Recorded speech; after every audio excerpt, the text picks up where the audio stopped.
दोस्तों नमस्कार। आज मैं पुनः पलक हिंदी अकादमी में आप सबका स्वागत करता हूं और आज का जो हमारा दोस्तों टॉपिक है वो है नाटक। तो आप लोग भी जल्दी से जल्दी हेडिंग डाल लें। और नाटक में हमें क्या करना है, नाटक की परिभाषा पहले हमें क्या करना है, याद करना है, लिखना है नाटक की परिभाषा। तो आप लोग भी हेडिंग डाल लें नाटक की परिभाषा और फिर इसके बाद लिखना शुरू कर दें। और नाटक की परिभाषा क्या है देखते हैं। तो जो नाटक शब्द है,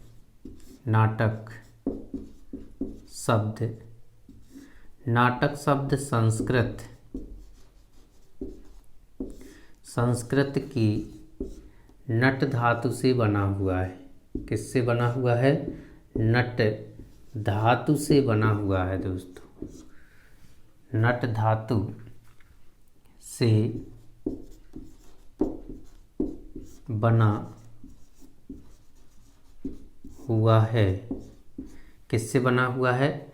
नट धातु से बना हुआ है, जिसका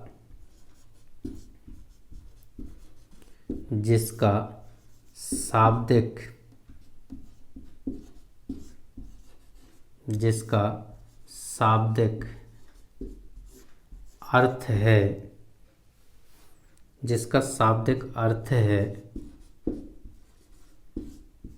अभिनय करना। जिसका शाब्दिक अर्थ है अभिनय करना। अभिनय करना, प्रदर्शन करना भी कह सकते हैं। अभिनय करना या प्रदर्शन करना। इसके बाद पैरा बदल के लिखना है आपको। नाटक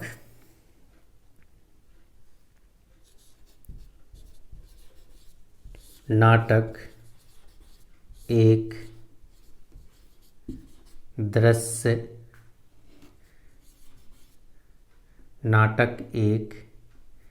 दृश्य काव्य है। यह एक अभिनय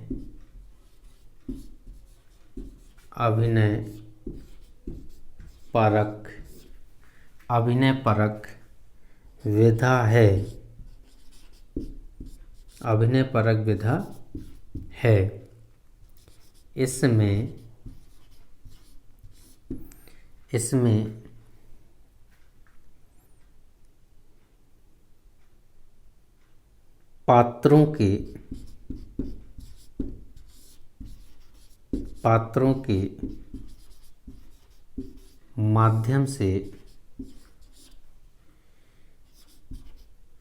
पात्रों के माध्यम से संपूर्ण मानव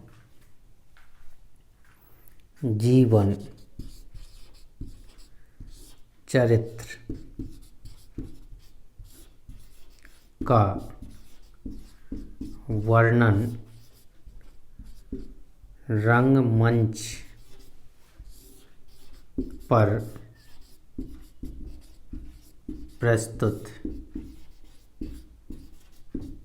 किया जाता है।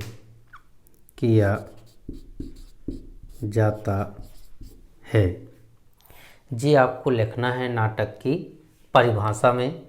तो जल्दी से जल्दी इसको क्या कर लें, नोट कर लें। और फिर उसके बाद हमें हेडिंग डालनी है नाटक के तत्व। तो आप लोग भी हेडिंग डाल लें। और हेडिंग है नाटक के तत्व।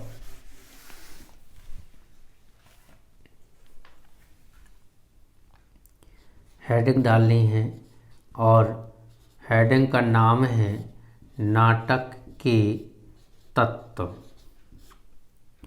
हेडिंग है नाटक के तत्व। इसमें हमें लिखना है नाटक के प्रमुख छह और कुल 7 तत्व होते हैं। हैं। प्रमुख कितने तत्व हैं? प्रमुख 6 तत्व माने जाते हैं। प्रमुख 6 तत्व हैं। यदि प्रश्न पूछता है कि नाटक के तत्व कितने हैं तो आपको लिखना है 6। प्रमुख तत्व पूछे तो भी आपको 6 लिखना है। अगर पूछे नाटक के कुल कितने तत्व होते हैं तब आपको 7 बताने हैं। इसके बाद फिर आपको उनके नाम लिखना है।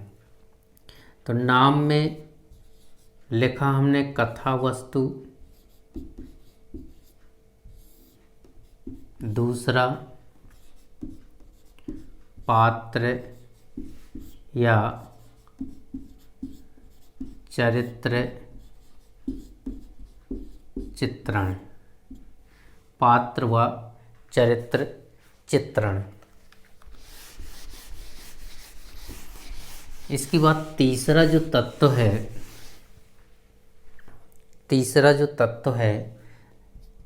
तीसरा है वो है संवाद। इसके बाद जो चौथा है वो है देश काल और वातावरण। देश काल और वातावरण। इसके बाद जो 5वां है वो है भाषा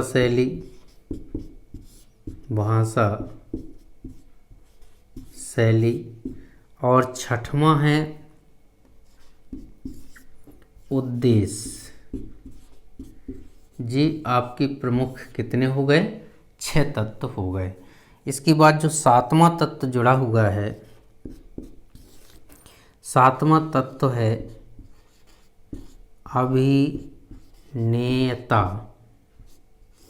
अभिनेता मतलब अभिनय करना। कहीं कहीं आपको अभिनेता सीधे सीधे मिल जाता है। अभिनेता इस तरह से मिल जाता है। तो अभिनेता मतलब अभिनय करना। क्या करना? अभिनय करना। क्योंकि नाटक एक क्या है? अभिनय परक विधा है। इसलिए जो 7वां तत्व आपका ये जुड़ा हुआ है वो अभिनेता कहलाता है। अभिनेता। तो ये आपका सही माना जाता है, ये आपका गलत माना जाता है। तो इसको आप ना भी लिखें तो ये लिखना है आपको अभिनेता, क्योंकि अभिनय परक विधा मैंने अभी लिखाया है। तो ये आपके कथा वस्तु, पात्र या चरित्र चित्रण, संवाद, देश काल और वातावरण, भाषा शैली और उद्देश्य, ये आपके कितने प्रमुख तत्व माने जाते हैं? 6। और जिस 7वां आपका अभिनेता है, इसको जल्दी से आप लोग क्या कर लें? नोट कर लें। और फिर इसके बाद देखते हैं आगे नाटक के बारे में हमें क्या पढ़ना है। नाटक सम्राट किसे कहते हैं?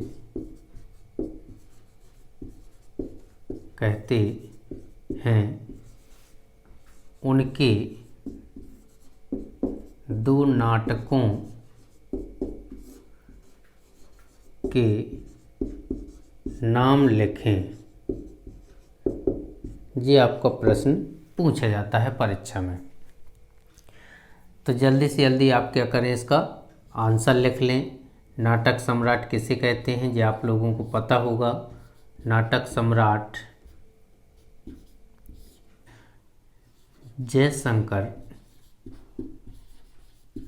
जयशंकर प्रसाद को कहते हैं। किसे कहते हैं? जयशंकर प्रसाद को कहते हैं। उसके बाद फिर लिखना है उनके 2 नाटक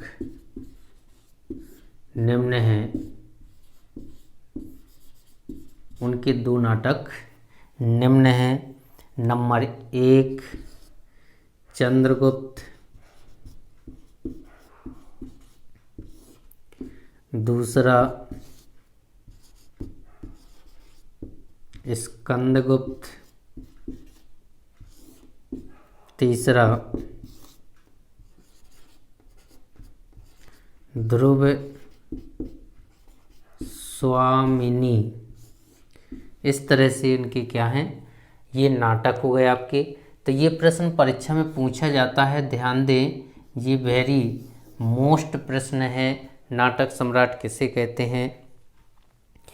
तो जल्दी से आप लोग क्या कर लें, लिख लें। ये जयशंकर जो प्रसाद हैं, इन्हें नाटक सम्राट कहा जाता है दोस्तों। और उनके प्रसिद्ध नाटक ये हैं चंद्रगुप्त, स्कंदगुप्त और ध्रुव स्वामिनी। तो जल्दी से इनको क्या कर लें, नोट कर लें।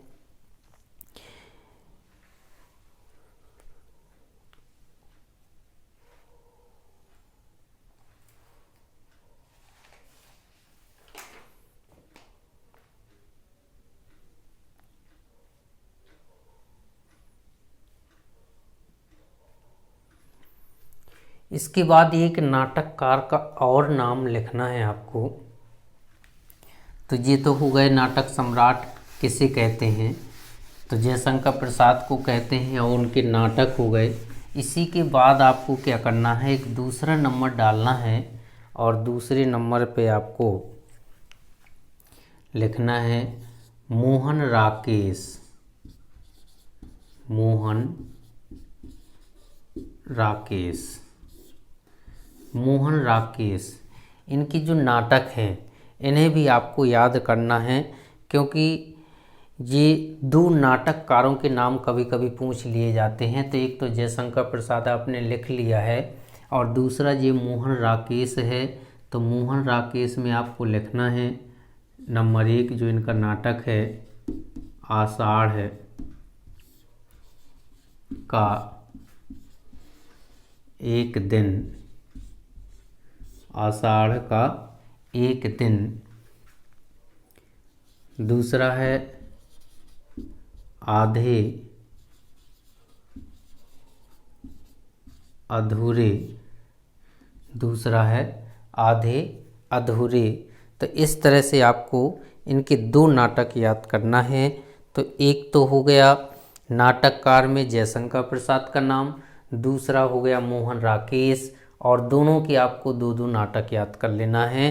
तो यदि नाटक के बारे में कोई प्रश्न आता है तो यहीं से पूछा जाएगा कि नाटक के तत्व कितने होते हैं, नाटक की परिभाषा क्या होती है, नाटक सम्राट किसे कहते हैं, या फिर हिंदी के दो नाटककारों के नाम लिखकर उनके नाटकों के नाम लिखिए। इस तरह का प्रश्न यदि आता है तो आपसे बन जाएगा।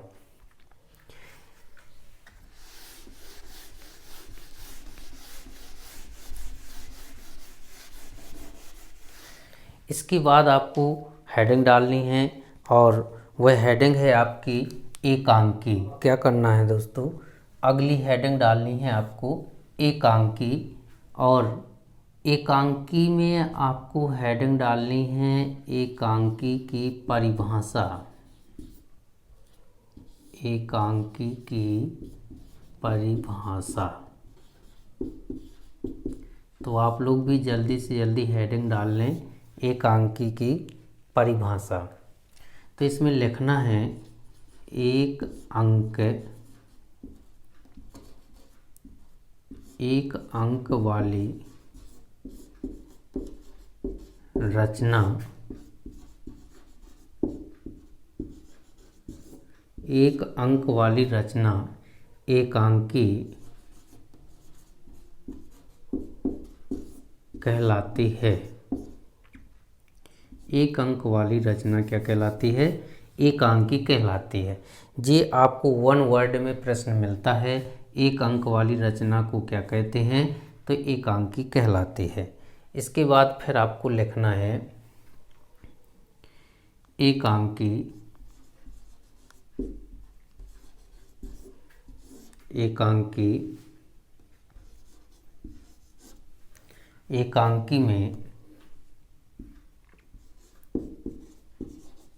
एकांकी में मानव जीवन की किसी एक घटना, किसी एक घटना का, किसी एक घटना का रोचक एवं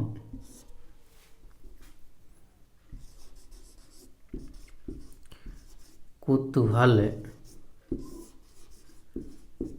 पूर्ण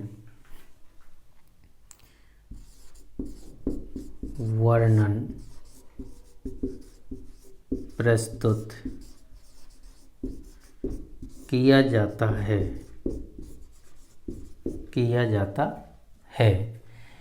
ये तो हो गई आपकी एकांकी की परिभाषा।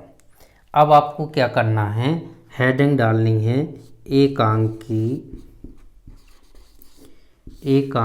के तत्व, एकांकी के तत्व डालना है हेडिंग।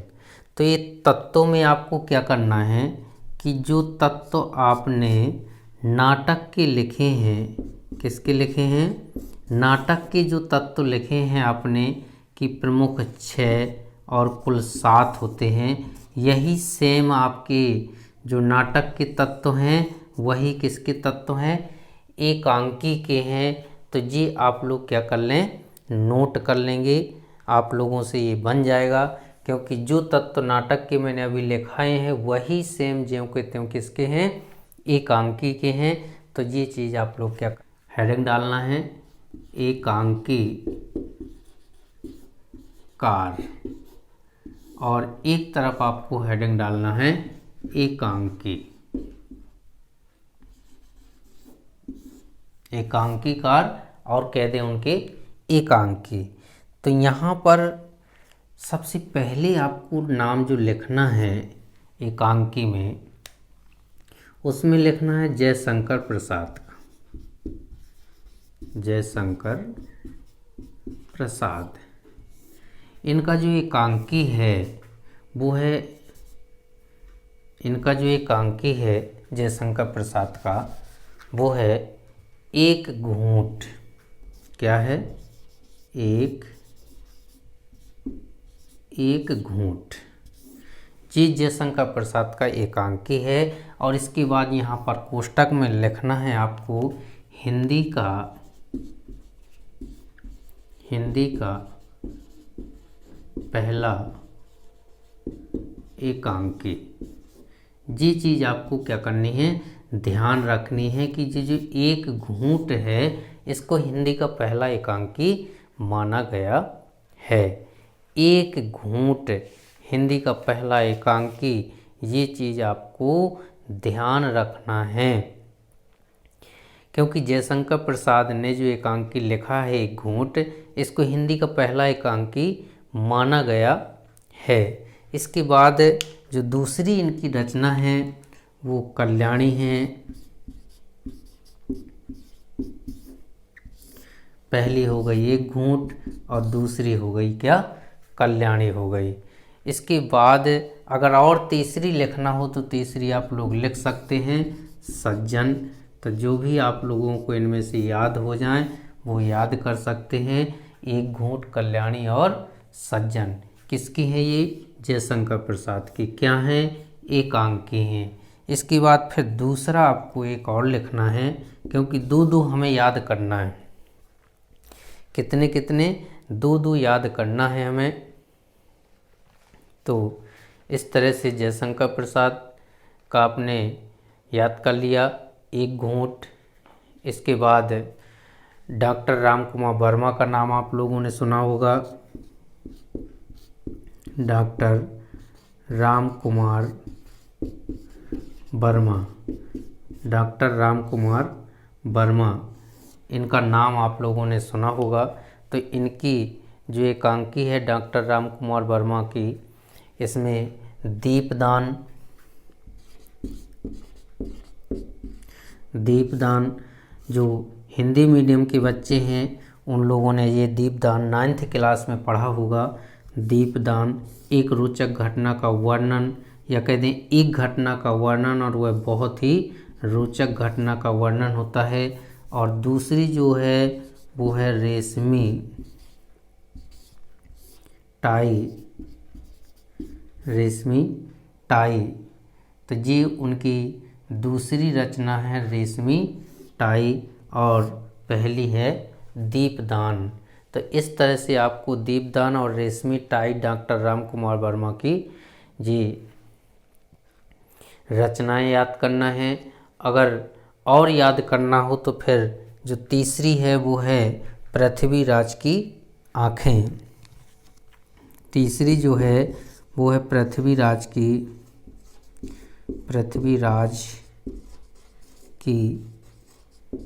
आँखें। जी 3 एकांकी किसके हो गए? डॉक्टर राम कुमार वर्मा की दीपदान, रेशमी टाई और पृथ्वीराज की आँखें। तो इनको जल्दी से आप लोग क्या कर लें, नोट कर लें। और फिर इसके बाद जो अगला प्रश्न होगा वो आपका बहुत ही महत्वपूर्ण, नाटक और एकांकी में अंतर। तो जी मैं अगले वीडियो में लेकर आऊँगा।